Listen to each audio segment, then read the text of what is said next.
kasih sudah menonton ya teman-teman. Jangan lupa di like dan subscribe ya. Terima kasih. Tuhan Yesus memberkati. Sampai jumpa.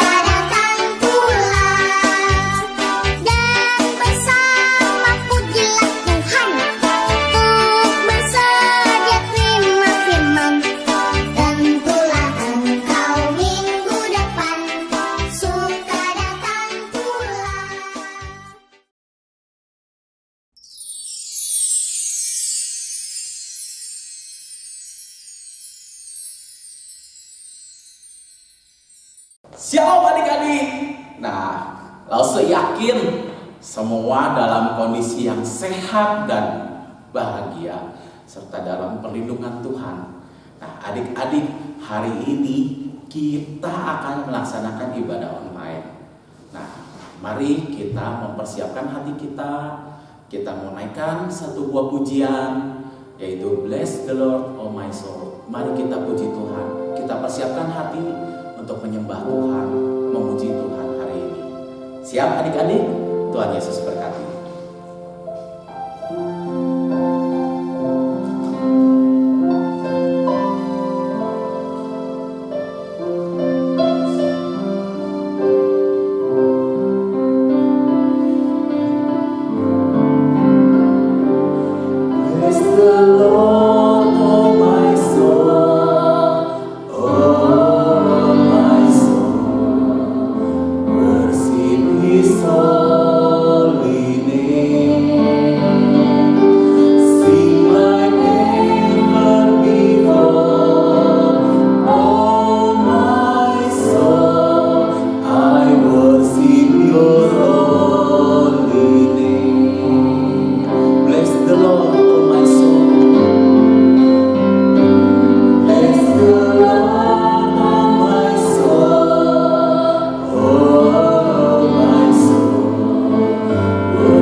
Tuhan Yesus yang baik, terima kasih Engkau telah memberkati kehidupan kami, baik di masa yang baik maupun di masa yang tidak baik. Tuhan, Engkau tetaplah Tuhan di dalam kehidupan kami, yang memelihara kami dengan setia, dengan kasih-Mu Tuhan. Kami boleh ada sampai hari ini. Kasih setia-Mu Tuhan, anugerah-Mu Tuhan luar biasa. Tuhan, sebentar kami akan beribadah secara online. Berkati ibadah ini Tuhan, biarlah roh Tuhan ada di tempat ini, hadir di dalam setiap keluarga adik-adikmu, adik di tempat ini, dan menjadi berkat ibadah ini. Terima kasih Tuhan, di dalam nama Tuhan Yesus kami berdoa, amin. Nah adik-adik, kita tadi udah persiapkan hati, sekarang kita mau memuji nama Tuhan.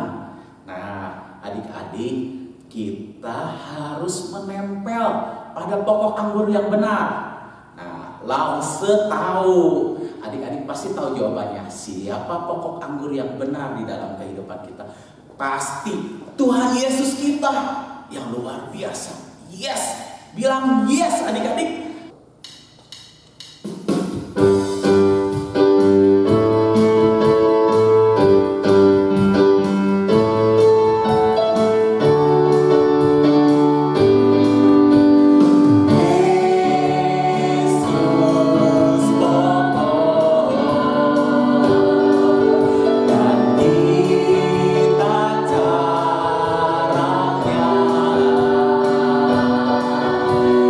Tinggal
Tuhan Yesus adalah pokok anggur yang benar. Nah, bagaimana adik-adik kita bisa menempel terus pada Tuhan Yesus? Kita harus membaca terus firman Tuhan dan melakukannya di dalam kehidupan kita sehari-hari. Adik-adik, gak usah ada lagu nih, yaitu firman Tuhan ada di hidupku. Mari kita nyanyi ya sama-sama ya. Siap? Siap ya?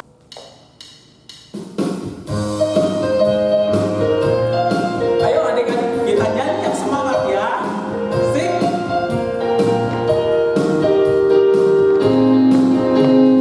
Firman Tuhan ada di hatiku, ada di langkahku, ada di hidupku, yang terus menunggu sirami jiwaku.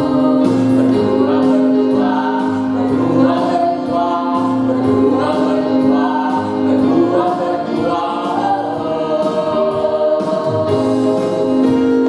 firman Tuhan ada di hatiku, ada di langkahku, ada di hidupku, dan terus bertumbuh sirami jiwaku.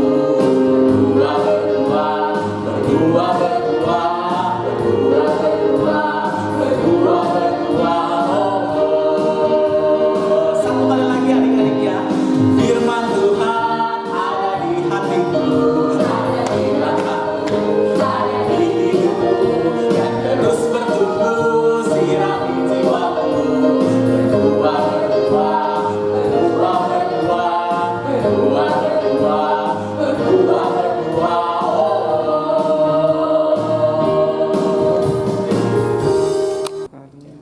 Adik-adik, sekarang tiba waktunya kita untuk membawa yang terbaik bagi Tuhan, bagi kemuliaan Tuhan. Kita akan memberikan persembahan yang terbaik kepada Tuhan. Adik-adik, di rumah adik-adik ada amplop seperti ini. Nah, adik-adik boleh masukkan uangnya dengan rapi seperti ini. Ya. Nah, ini adik-adik boleh simpan dan adik-adik boleh bawa kembali ke gereja setelah kita bisa beribadah bersama-sama kembali. Adik-adik, mari kita berdoa untuk persembahan dan mempersiapkan diri kita untuk menyambut firman Tuhan. Mari kita berdoa. Tuhan Yesus, terima kasih Engkau telah memberikan kami kesempatan untuk memberikan persembahan daripada berkat yang telah Tuhan berikan, dari sebagian yang telah Tuhan berikan kepada kehidupan kami, dan kami boleh nyatakan ini di dalam ucapan syukur kami kepada Tuhan. Tuhan, berkati juga tangan-tangan yang telah memberi, dan berkati juga orang tua kami yang bekerja, berusaha. Tuhan, Kau berkati juga bangsa ini Tuhan, kota Bandung ini menjadi kota yang luar biasa di hadapan Tuhan. Banyak terjadi mujizat Tuhan, ada kesembuhan di tempat ini Tuhan, ada mujizat bagi Indonesia Tuhan. Tuhan, pulihkan keadaan ini semua Tuhan. Sebentar kami akan menyambut firman Tuhan. Berikan kami hati yang siap untuk mendengar firman Tuhan. Biarlah roh Tuhan ada di dalam setiap kehidupan kami, memberikan terang firman-Mu di dalam kehidupan kami. Terima kasih Tuhan, di dalam nama Tuhan Yesus kami berdoa. Amin. Selamat pagi anak-anak, jumpa lagi di Kebaktian Sekolah Minggu Online hari ini. Kita berjumpa lagi hari ini, walaupun tidak di dalam satu ruangan, di dalam gedung gereja kita, tapi itu tidak mengurangi sukacita kita untuk beribadah kepada Tuhan. Asal kita sungguh-sungguh mengikuti kebaktian ini, Tuhan pasti memberkati kita semua. Masih ingat pelajaran kita minggu lalu? Ada yang ingat? Benar, minggu lalu kita belajar tentang Imam Zakaria dengan Elisabeth, istrinya yang sudah tua, yang setia berdoa meminta dikaruniai anak oleh Tuhan. Dan Tuhan mendengar doa mereka dan membuat keajaiban, yaitu membuat Elisabeth yang sudah tua itu bisa mengandung dan melahirkan seorang anak laki-laki. Anak-anak ada yang tahu siapa nama anak itu? Betul, Yohanes. Nah, sekarang kita mau belajar mengenai kisah Tuhan melalui hidup Yohanes Pembaptis. Karena itu, hari ini judul firman Tuhan kita adalah Allah memakai Yohanes Pembaptis untuk mempersiapkan jalan bagi juru selamat. Dan bahan Alkitabnya dari Lukas 3 ayat 1 sampai 22.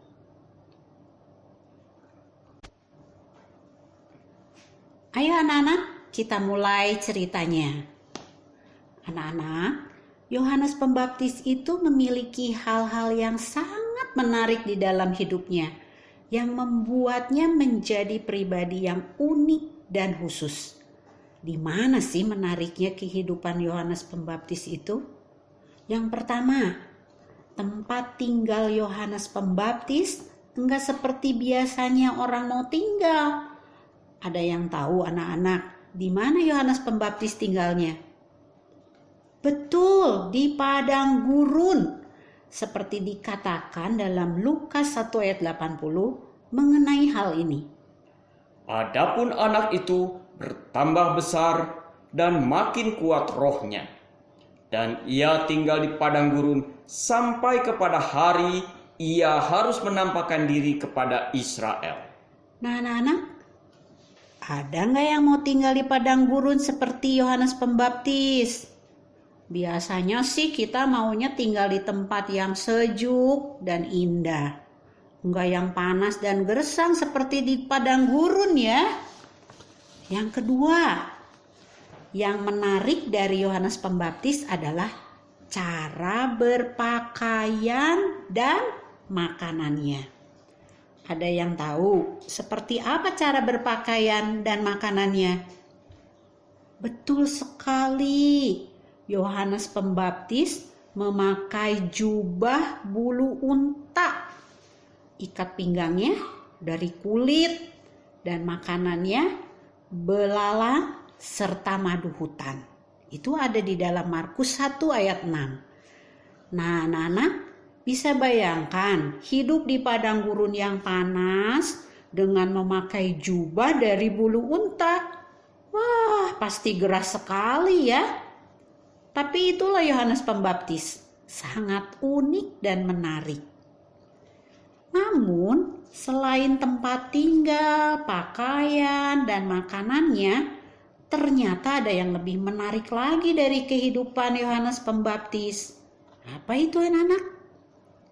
Benar sekali, hal yang paling menarik, bahkan bisa dibilang hal yang khusus dari Yohanes Pembaptis adalah hidup dan tugas panggilannya sebagai pelayan Tuhan.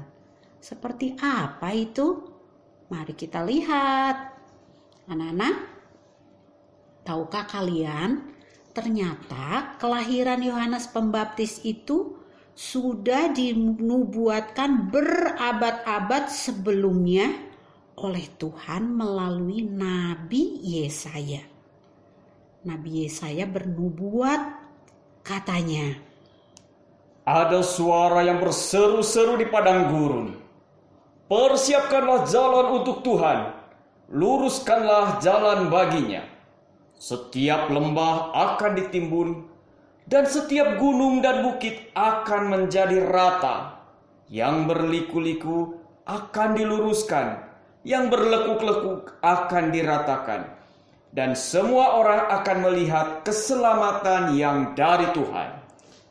apa yang dinubuatkan Nabi Yesaya ini, anak-anak, merujuk pada kehidupan dan tugas panggilan Yohanes Pembaptis, yaitu sebagai pribadi yang akan mempersiapkan hati orang-orang agar siap dan menyambut bagi kedatangan Tuhan yang akan menyelamatkan manusia yang berdosa, yaitu Yesus Kristus. Satu tugas yang sangat penting dari Tuhan. Inilah hal yang paling menarik dan khusus dari Yohanes Pembaptis. Dan Yohanes Pembaptis setia pada tugas panggilannya itu. Hidupnya dipakai untuk menobatkan orang-orang agar kembali kepada Tuhan, yaitu dengan cara meminta orang-orang dibaptis. Karena itulah pula dia disebut Yohanes Pembaptis. Anak-anak tahu apa itu dibaptis?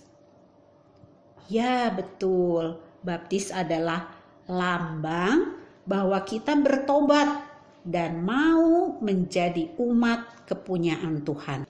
Karena itulah maka Yohanes Pembaptis pergi kemana-mana di seluruh daerah Sungai Yordan dan menyampaikan berita dari Allah. Yohanes berseru, "Bertobatlah dari dosa-dosamu, dan kamu harus dibaptis, supaya Allah mengampuni kamu." Banyak orang datang kepada Yohanes untuk dibaptis. Yohanes berkata kepada mereka, "Hai kalian semua orang berdosa, siapa yang mengatakan bahwa kamu dapat luput dari hukuman Allah yang akan datang? Tunjukkanlah dengan perbuatan bahwa kamu sudah bertobat dari dosa-dosamu. Jangan kata bahwa kamu akan diselamatkan Allah, hanya kamu keturunan Abraham. Ingat, dari batu-batu ini pun Allah sanggup membuat keturunan untuk Abraham. Kapak sudah pohon sampai ke akar-akarnya. Setiap pohon yang tidak menghasilkan buah yang baik akan ditebang dan dibuang ke dalam api." Lalu orang-orang yang mendengar Yohanes Pembaptis berkata, Apa yang harus kami perbuat? Yohanes Pembaptis menjawab, "Kalian harus saling mengasihi. Jika kalian yang mempunyai 2 helai baju, harus memberikan sehelai kepada yang tidak punya. Dan kalian yang mempunyai makanan, harus juga mau berbagi makananmu." Nah anak-anak, waktu itu ternyata banyak juga pemungut cukai dan prajurit yang datang mendengarkan Yohanes Pembaptis. Para pemungut cukai bertanya, Kalau orang seperti kami ini, apa yang harus kami buat? lalu Yohanes Pembaptis menjawab, Kerjakan tugasmu dengan penuh kasih. Janganlah kalian menagih lebih banyak dari apa yang sudah ditetapkan. Setelah itu para prajurit giliran bertanya. Kata mereka, Bagaimana dengan kami? Apa yang harus kami perbuat? Yohanes Pembaptis menjawab, Kerjakan juga tugasmu dengan penuh kasih. Jangan memeras siapapun. Jangan juga merampas uang dengan tuduhan-tuduhan palsu. Cukupkanlah dirimu dengan gajimu. anak-anak, orang-orang sangat takjub pada apa yang diajarkan oleh Yohanes Pembaptis. Dan Yohanes Pembaptis menjadi terkenal waktu itu. Banyak orang mengikutinya. Karena itu, para penguasa Yahudi di Yerusalem menyuruh imam-imam dan orang-orang Lewi pergi kepada Yohanes Pembaptis dan menanyakan kepadanya, Siapakah kamu ini? Apakah kamu ini Mesias yang dijanjikan itu? Saya bukan Mesias yang dijanjikan itu. Kalau begitu, siapakah kamu sebenarnya? Apakah engkau ini Elia? Atau engkau nabi yang akan datang itu? Aku bukan Mesias. Aku juga bukan Elia. Aku hanya orang yang akan mempersiapkan jalan bagi kedatangan Mesias. Aku membaptis kali dengan air. Tetapi ia yang lebih berkuasa daripadaku yang akan datang itu. Bahkan untuk membuka tali kasutnya pun, aku tidak layak. Ia akan membaptis kalian dengan Roh Kudus dan dengan api. Alat penampi sudah di tangannya untuk membersihkan tempat pengirikannya dan untuk mengumpulkan gandum-gandumnya ke dalam lumbungnya. Tetapi debu jerami itu akan dibakarnya dalam api yang tidak terpadamkan. Anak-anak, suatu kali datanglah Yesus dari Galilea ke Sungai Yordan. Di sana Yesus datang pada Yohanes Pembaptis dan minta dibaptis. Yohanes Pembaptis menjadi terkejut dan mencoba menolak permintaan Yesus dan berkata, Akulah yang seharusnya dibaptis oleh engkau. Dan sekarang malah engkau yang datang kepadaku. Lalu Yesus menjawab, katanya kepadanya, Biarlah hal itu terjadi, karena demikianlah sepatutnya kita menggenapkan seluruh kehendak Allah. Dan Yohanes Pembaptis pun taat dan menurutinya, lalu membaptis Yesus. Sesudah dibaptis, Yesus segera keluar dari air, dan pada waktu itu juga langit terbuka dan ia melihat Roh Allah seperti burung merpati turun ke atasnya. Lalu terdengarlah suara dari surga yang mengatakan, Inilah anakku yang kukasihi. Kepadanyalah aku berkenan. Nah, anak-anak, melalui kisah ini kita juga belajar bahwa Allah kita adalah Allah yang rencananya tidak pernah gagal. Dia menubuatkan akan kelahiran Yohanes Pembaptis dan Allah menggenapinya. Minggu kemarin kita sudah belajar bagaimana Allah melakukan hal yang ajaib di dalam kisah kelahiran Yohanes Pembaptis. Dan sekarang kita melihat bagaimana Allah memakai Yohanes Pembaptis untuk menggenapi janji Allah yang lebih besar, yaitu kedatangan Sang Mesias, yaitu Yesus Kristus. Sungguh kita memiliki Allah yang rencananya sangat sempurna dan tidak pernah gagal, serta Allah yang setia menggenapi janjinya. Selain itu, melalui kisah ini juga kita belajar bahwa banyak hal yang menarik di dalam hidup Yohanes Pembaptis. Tempat tinggalnya, pakaiannya, makanannya. Tapi yang paling menarik adalah bahwa Yohanes Pembaptis adalah orang yang setia pada panggilannya sebagai orang yang mempersiapkan dan penunjuk jalan bagi orang untuk mengenal Yesus. Anak-anak, ketika Yohanes membaptis Yesus, ia menjadi penanda bahwa pelayanan Yesus di dunia sebagai juru selamat semakin jelas, dan ia telah taat dan setia melakukan tugasnya. Ia menasihati orang-orang untuk bertobat dan dibaptis, serta membawanya kepada Yesus Sang Mesias, bukan kepada dirinya. Yesus harus semakin ditinggikan dan ia harus semakin berkurang, karena ia hanyalah orang yang dipanggil untuk mempersiapkan jalan bagi Yesus. Inilah hal yang paling menarik dalam kehidupannya.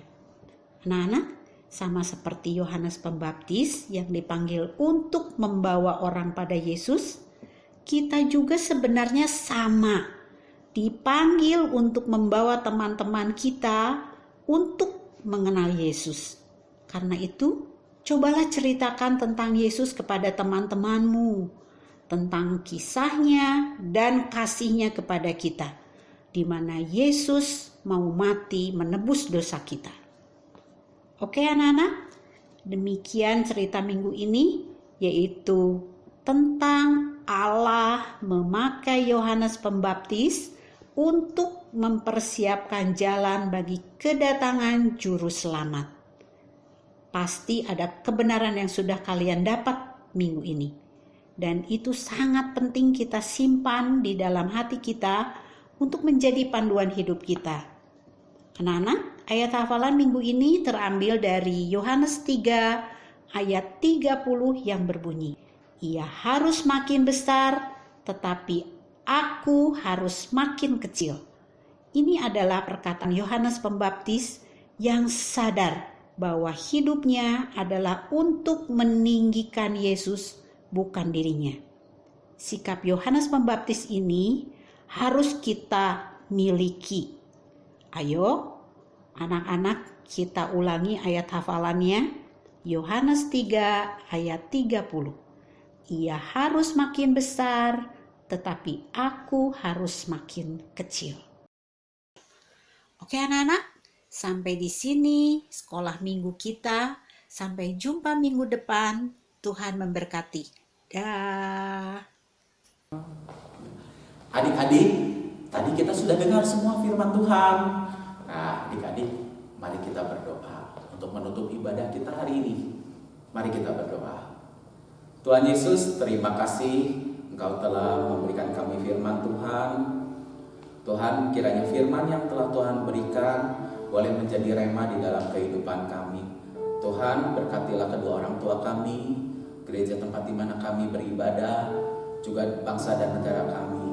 Tuhan, kiranya Engkau memberkati dengan berkat-Mu yang berlimpah, dengan kasih setia Tuhan, dan mengingatkan kami terus akan iman yang tidak pernah gugur. Tuhan, peliharakan terus iman percaya kami. Tuhan, jikalau sebentar kami akan berpisah satu dengan lain, mohon Tuhan sertai sehingga kami boleh tetap selamat dan sehat. Terima kasih Tuhan. Hanya di dalam nama Tuhan Yesus kami berdoa. Amin. Nah, adik-adik, sebelum berpisah dengan Lause, kita nyanyi sebuah lagu ya. Dia harus semakin bertambah, aku semakin berkurang. Siap adik-adik?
His countenance